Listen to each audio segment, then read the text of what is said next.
Welcome back to another episode of Marketing Matters, the show that encourages you to take a deeper look into your marketing.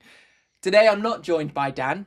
Dan is taking a break from camera duties, and I'm joined by our good friend Will from the council. Will, thanks for coming on. Thank you for having me, Ashley. No, that's all right. So, Will, for our listeners, viewers, however they are interacting with us today, tomorrow, whichever day, give us a brief overview into sort of who you are, what you do. What your role is. Yeah, no problem. So I work in the economic growth team at Newark Sherwood Distract Council. I've worked there for about 5-ish years now, doing a number of different projects that we work on. Chiefly, I'm involved with business support. So that could be linking local businesses with skills, funding, training, any property they might be looking for. I work a lot with data, just monitoring local trends to see kind of what projects we could pursue in the future, any challenges or opportunities that are coming up.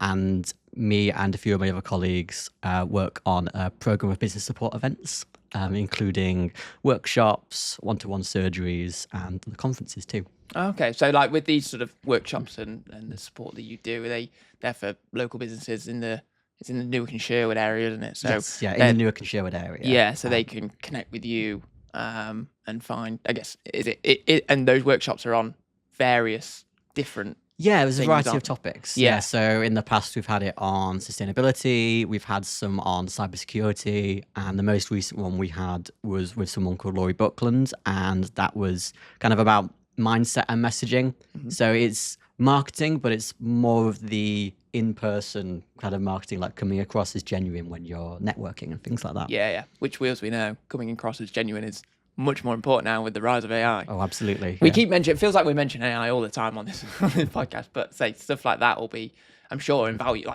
absolutely. to businesses, because it gives them you can share sort of your knowledge and also pull in other people like Laura, as you say, that do amazing sort of stuff and can help businesses, I'm sure. Yeah, definitely.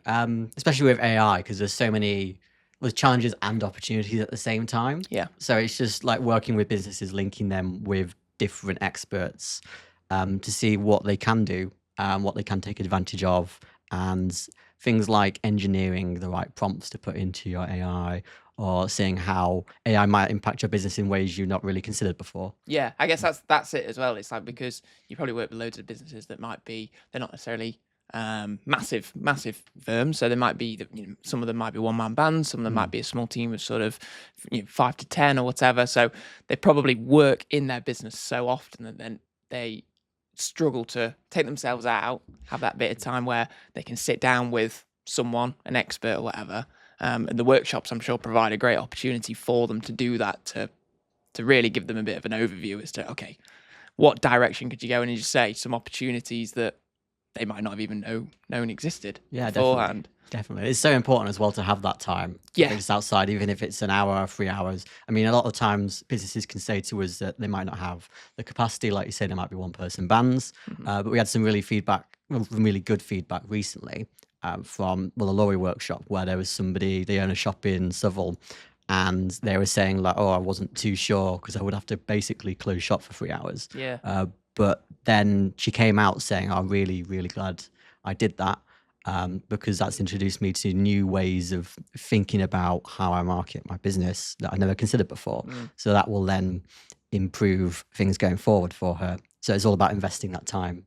Yeah. No, it's interesting. And you mentioned events as well that you ran. Yes. So you're not only with the workshops, but also events. So talk to us about some of the events, and then maybe a specific event as well that we know. So Absolutely. More happy to do that. Yeah. So, I mean, we do quite a few different events. An example of one that we do every year is something my colleague Veronica organises. That's called the Future First Expo.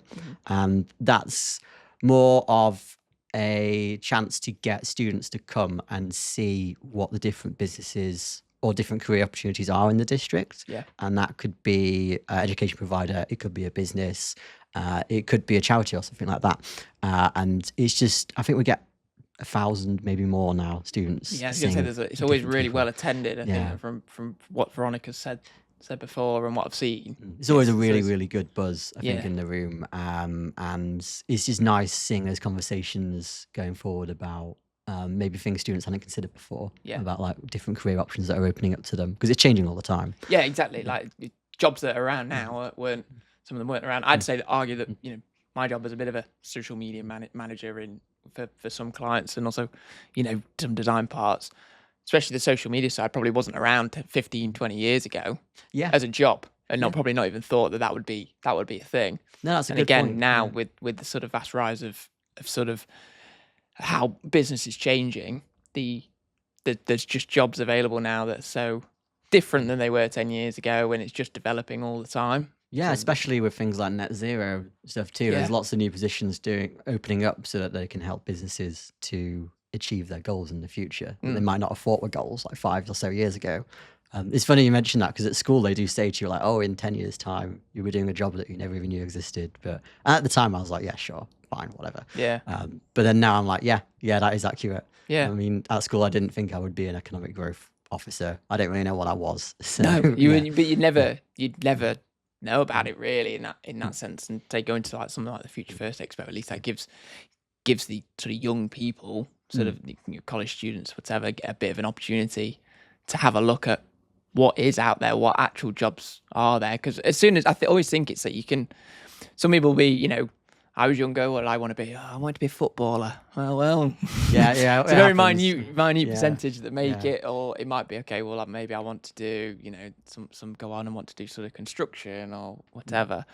But actually, there's so many, I'd say niche jobs, but just jobs you're never aware of, and those sort of events I think are great. Yeah, for, absolutely. for people to find out about them. So that's Future First Expo. I know. Yes. Again, I'm sure you run events all through the year, but Yes. one specifically that I know you, and a big reason why I say we want to get you on, but want to get you on anyway. But I know you're heavily involved in, because you head up and run is the Economic Growth Conference. Yes. So as part of the Economic Growth team, you run the Economic Growth Conference.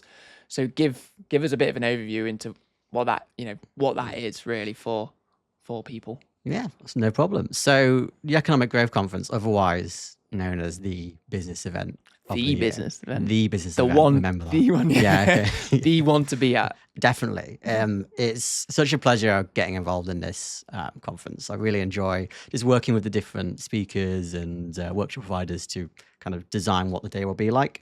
But it's something that we've held as a council for maybe 5-ish years now, in a number of different venues around the district. And we change the theme each year. But essentially, the idea of the day is to bring businesses together for networking and to potentially learn about some of the developments that are coming up in the district, as well as some of just the wider trends in business, such as, say, last year we had a lot about AI and technology. And the whole idea is to inform them about that and maybe inspire them to maybe make changes to their business once they've left for the day. Yeah. This year, the conference is going to be about resilience and growth in the changing world.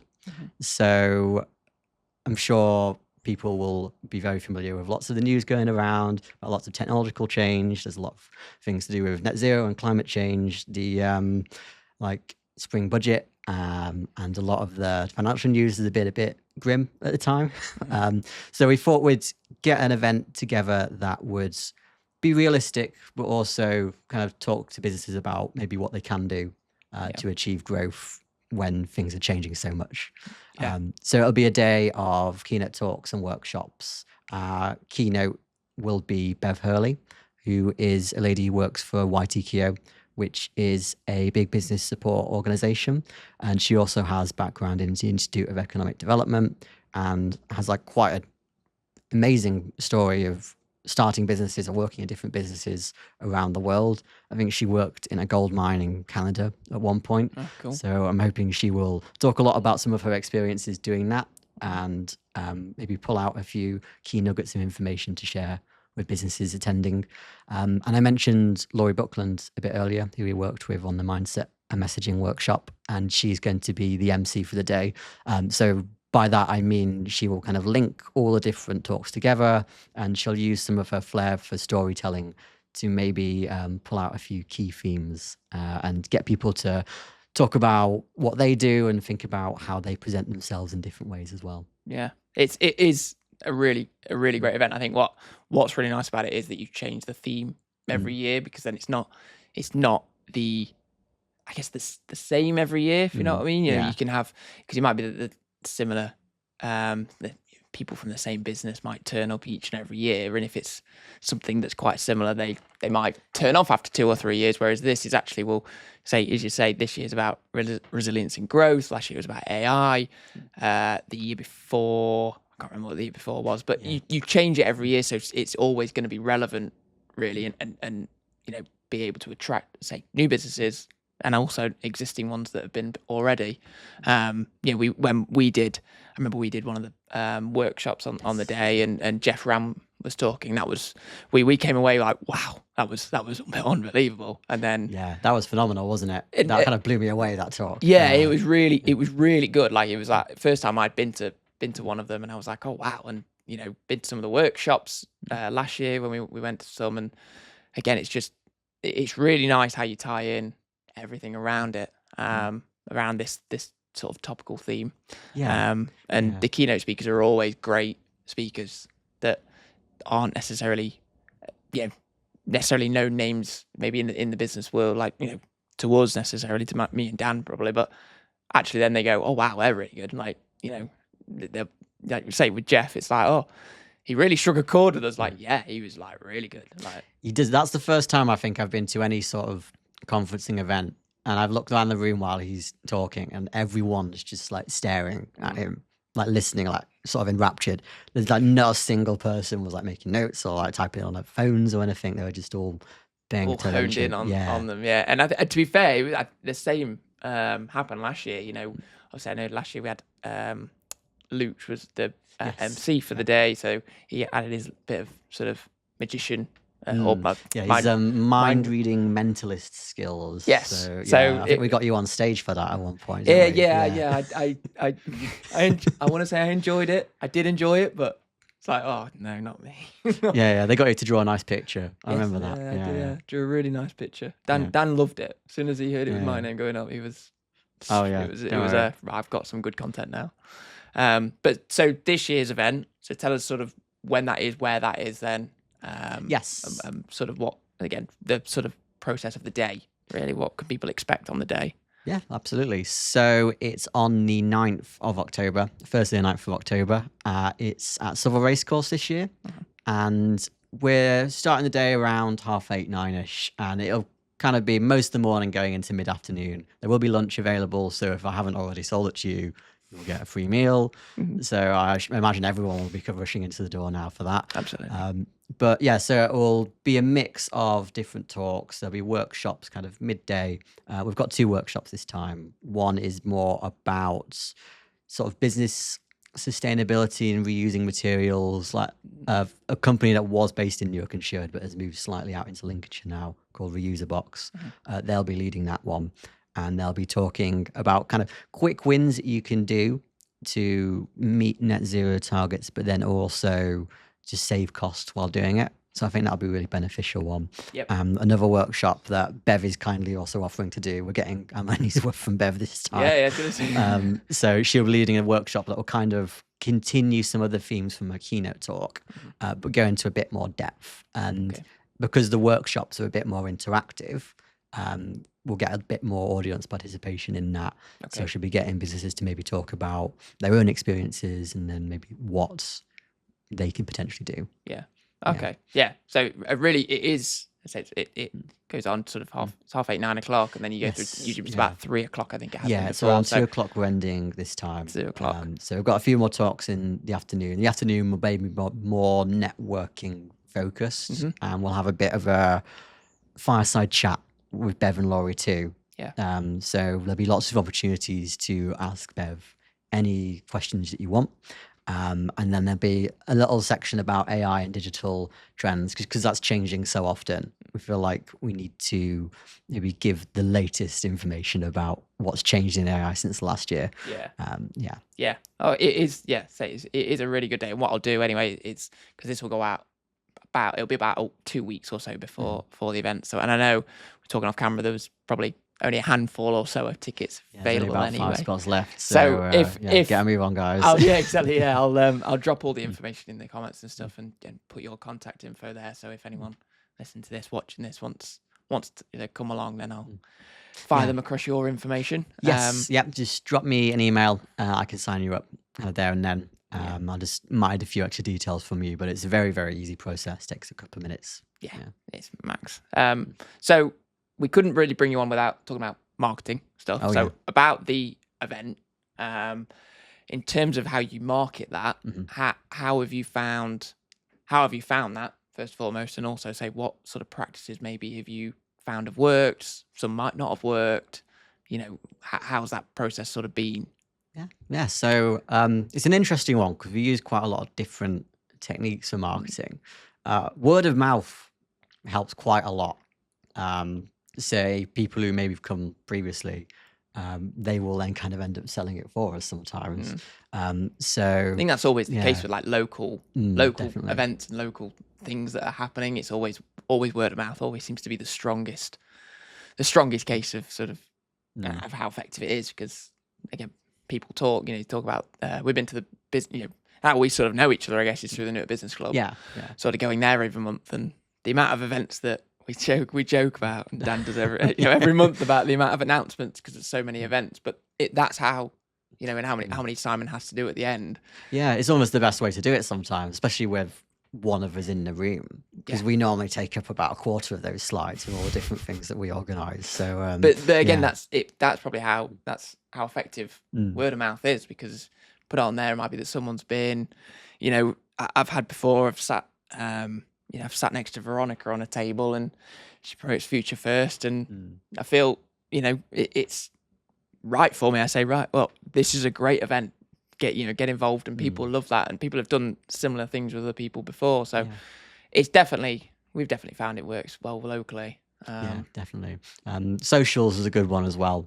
I mean, probably more LinkedIn at the minute, because obviously it's more business kind of facing, but LinkedIn as well, it kind of links to that whole and the word of mouth thing, because again, it's people who have been before, and we'll post something and then I'll get about 5 or 10 shares, and it'll just continue onwards until someone completely random will try and sign up and like, oh, a new person. Perfect. So, and that's all from just being shared on LinkedIn. Yeah. Again, it's that snowball effect. If you don't know who knows who knows who, and exactly. So that's great too. Exactly. We've gone to magazines too. Yeah. There's this company, I'm not sure if you've heard of them, called Nettle. I don't know. Oh yeah. Before. Yeah. Two strange looking guys. I don't know. Yeah, very strange looking. Okay. That's not the first person to say that. Well, funny enough. Oh, that's all right then. Good. Yeah. For a second, I was like, oh, they might not invite me back. Yeah. But no, you guys kindly do make a flyer for us, and that goes out in a few different magazines. I kind of lost track of how many magazines we do now, but a lot of local ones, but also a few that go out into like Lincolnshire, like Nottinghamshire kind of area. Yeah. And sometimes it's hard to maybe find out how many people have found out about you just through the magazines. Yeah. Sometimes it might be a case of they've seen it in a magazine, and then they speak to someone and it jogs their memory, and it's like, oh, that was you, was it? So it's good to have it out there just so people can see it, and it's always kind of in your face. Yeah. So I've found those more useful the more I've kind of understood how it works a bit. Okay. So I guess that's like a bit of a, I say teething process, but it's sort of like a bit of a trial and error, but also learning from, okay, well, let's do it a few years ago. So you've done it, right? What can we learn from? Did we get anything? Okay, maybe we need to slightly tweak this here and there or whatever. Yeah, basically. And you learn from it. Again, now it's, as you say, you've got to a point where the magazines are working for you. Putting them in there are actually doing quite well, because definitely it's like choosing the right ones at the right times as well. Yeah. Because maybe last year, I think an issue we did was we put them out in magazines, and it was like the height of summer. And like no one was really around to like really see it. I mean, some people read it, but it didn't get as much exposure, I don't think, as it has done this year. Right. We're doing it a little bit later. So that's been really interesting to find out. And there's a whole process behind the scenes of us just constantly evaluating how the conference is going, not just after the event, but like during the sign up stage and when we're putting the agenda together. just so we can like tailor A, the conference, but then B, how we promote the conference too. Yeah. It's a good it's a good sort of way, I guess, for people to sort of think about even their own businesses, not just for events they run, but just their own, of sort of analysing, every bit that you do. So you've done something, maybe some promotion, you've gone, okay, well, let's see how well that was received. And instead of saying, like say with the magazine, maybe going, right, we're just going to stop doing them. We're actually going to go, okay, well, maybe it's that we just need to tweak the ones that we're in, or what we say in each of them, or just say when we put them out, rather than, instead of the summer, it's okay, well, let's do it just after the summer. It might feel a little bit closer to the time, but actually that's when people will book on, because they're thinking about their next month, 2 months anyway. So yeah, it's actually quite interesting that's, and I'd say it works, because every year the conference, it sells out. Yes. From my knowledge, it sells out, and it's okay. We need to sit down. It's like, right, we need to make sure we get our tickets nice and early so that we can, that we're there and stuff. So this is the quickest I've had some people ever sign on. Well, I think I normally start promoting it in the end of May, start of June. That's when the flyers are sort of out there. This is like the quickest turnaround I've seen people like booking on. Like within, I think the first day, like 20 people. I was like, oh no. But I guess that's a good thing. It's kind of people that, almost they're waiting at the door. They're waiting for it to be announced and the tickets go live, because they know, again, going up to the sort of, it's such a good event. Theme changes every year, so people know it's useful, going to be useful for them. So it's worth getting their ticket straight away when they don't have to. Then it's like, right, in the that's sorted in the diary. Yeah, straight up. Because I do send reminder stuff out all the time. But yeah, I mean, there's one person, I won't mention their names, but they like nearly always forget to sign on, and they're always like, oh no, I will come. I was like, well, you have to actually buy. Need you to buy the ticket. Please come. Need to know for numbers. This time they're the first person. I was like, well done, congratulations. Learning. But again, it's kind of I think a testament, and again, to you and how hard you work on that, because we know it's easy for us. We work with you quite a lot anyway on a few different projects, and this being quite a big one. But I know as soon as you're thinking about next year already. This isn't even, this year's isn't even here yet, and you're going, well, I'm thinking about venues for next year and where we could go, because you try and change that every year as well, don't you? You try and go around the district. So we try and champion a new place each time. So the race course, we have been there before, but they've had quite a big refurb recently, because obviously they were impacted by floodings a couple of years ago. So we're quite excited to go back and work with Mark and the team there again. But yeah, as I say, always thinking about the one in the future. We've like Vicky and Veronica actually in our team often come up to me like with just flyers and cards from different people, and just like put it in front of me on the desk, like next year conference keynote speaker. Like, oh, I've got quite a long list now of people I need to actually look through. Yeah, that spreadsheet list is getting longer and longer. Yeah, it is. So I might come knocking on someone's door soon. Who knows? But yeah, I really want to have at the end of this year's conference just a big sign saying next year. Save the date already. So it's coming. But again, that's planning, good planning, I guess, from your side. You're already thinking ahead, and also then you're going to go, right, okay, well, let me spend a few months analysing out this year's when, and how can I improve next year's. And I say it's always a great event. It's always a great event. And something as well, this might sound a bit random, but the whole like we love random on here. I've kind of been inspired by how they promote Glastonbury. Like with dropping the different headliners and like, oh, who's going to be on this stage this time. So I've tried to stagger it this year and just have like announce a speaker once, and then let drum up a bit of anticipation for that, and then drop another speaker, sort of accumulating until the full lineup gets announced, which I did the other week. But I'm going to just keep doing little profiles on them on LinkedIn between now and the actual 9th of October, just so people can read a bit more about who's going to be talking. And that final come next year, that's what they do every year at the end of Glastonbury. You'll just turn around and like the headliner would have finished, and then they would have plastered posters everywhere just saying like, save the date next year, already booked, don't worry. No, it'd be good. Right, bro. So what I'll do is I'll put all the information in the description and comments and stuff, so people can get in contact with you. Just for, I guess, other purposes, what's the best way for people to contact you? Is it connect with you on LinkedIn? An email address, maybe. I'd say email address. It's a really long one. I'll say it now. Yeah. But people might fall asleep by the end of it. Saying it. It'll be in the description yeah, stuff for anyway. But yeah, so email in the description or my LinkedIn. Yeah, both are good. Yeah. Perfect. Well, we look forward to it. Say the conference is on the 9th of October. Yes. South Racecourse. So we'll be there. We'll see you, and hopefully this gets a few more people there through the few more feet through the door, as they say. But yeah, so that was Marketing Matters with Will Parkinson. Hopefully, we will see you at the Economic Growth Conference, and in a few weeks, where me and Dan will be approaching another marketing topic. So, bye for now.